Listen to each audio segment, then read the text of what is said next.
Maga tayong gumising today para mag-ready. Pero bago ang lahat, let's eat first. Ito yung ulam. Masarap. May dried pusit. Let's eat. Pag nagising si Belbel, hindi na tayo makilos.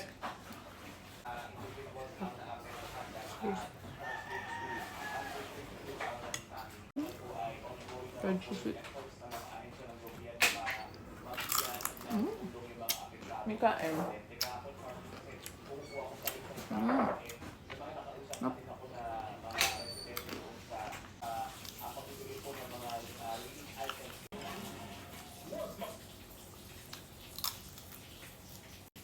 Sana kahit short preparation lang tong event na to. Sana mag-enjoy ang lahat. And sana maging smooth lahat. Johnny walking to everyone and welcome to the happiest place to be, the Prince Land. It's a day of fun and friendship and welcome our newly president Bella. At syempre this time na po, exciting na kayo lahat. And it's my honor to welcome our newly president Bella together with Sexy Betty. Let's give mommy this. Let's give all her out of the crowd.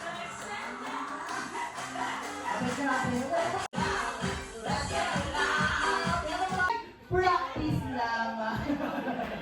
Okay, ito na po yung totoo.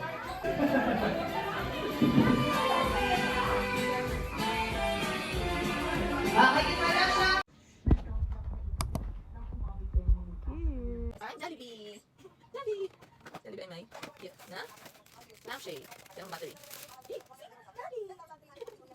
Nakita ko niya. Uy, dress. See, summer dress. Uy, ito na pang summer. Ang cute naman, may hat. God bless you from Ninong Didi. Ninong Didi. Ang cute. Another dress from Tita Chicky. Tita Chicky. Pili ko isang photo. Wow, ay. Malaki. Ang may dress ko. And look, sleeves. Ay, pang bagyo. From Ninong Shi at Tito AJ. Ay, ang cute. Dalawang jorts. Jorts. Ano dito? Cycling. Thank you po. Thank you. Next. Ano ba? Ay, actually, Milk Essence. Baby soap. Next changing spray. Yay. From Auntie Chanel. Ang gusto ko gusto ko yung Auntie Chanel. Ito. Yay. Dress again. Ay, si Josh. Open up ka. Guys, good work. Thank you po nina. Ay, cute. Nice. Dress mo. Oh, butterfly. And, ay, ang cute. 18. Come on, tingin na to. Bella, welcome to the Christian world. Be a very good girl. Mama Lia loves you. Sige, loves me. Ang ganda ko. Oh, no. Sunod. Dito ka niya. Oh. Thank you, Nina Lia. Here's the name. Auntie and Beth. Ay, ang cute. Oh, ito ng pillow. Pillow. Tunad na from Ninang Didi.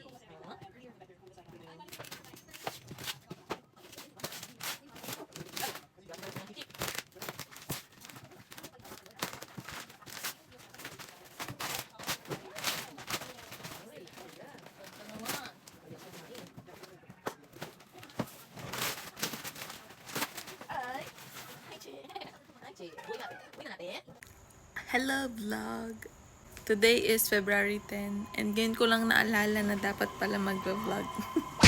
So ayun nga, nung Sunday, wala akong masyadong na-videoan, wala akong vlog nun kasi sobrang busy, hindi lagi kong hawak si Belbel. So wala akong masyadong clips. Buti na lang nag-rent ako ng photographer kasi hindi ko na pala siya maasikaso kasi nung una pinaplano ko na kami na lang ni Chanel yung mag picture pero hindi pala namin maasikaso, so good thing nagbook ako ng photographer. Tapos ayun, sobrang pagoda, parang matatanggal yung braso ko that day kasi nga karga ko si Bella all throughout. Hindi naman magreklamo, sinishare ko lang naman na hindi na din ako nakapag-edit, hindi na ako nakapag-vlog, hindi na ako nakapag-update, na akala mo naman may mag-aabang ng update. Hapon. Wala din akong energy. Kasi feel ko na overstimulated ako nung Sunday. Tapos yung social battery ko nung Sunday. Parang nangyari. So, ayun, nagbukas kami ng gifts. Tapos, pahinga kami. Si Belbel tulog din ng tulog. Today naman, nag-asikaso ako nung sa business. Kaya, hindi na din ako masyadong nakapag-vlog. Tapos, Ano pa ba? Wala din naman masyadong ginawa. Dito lang sa bahay. Nagstay lang din dito sa bahay. So, ayun. Hopefully tomorrow. Tingnan natin kung ano mangyari tomorrow. But, yun. Naputol lang ang ating daily vlog. Hopefully makabawi sa mga darating na araw. And, ayun lang. See you guys on my next video. Thank you for watching. Bye!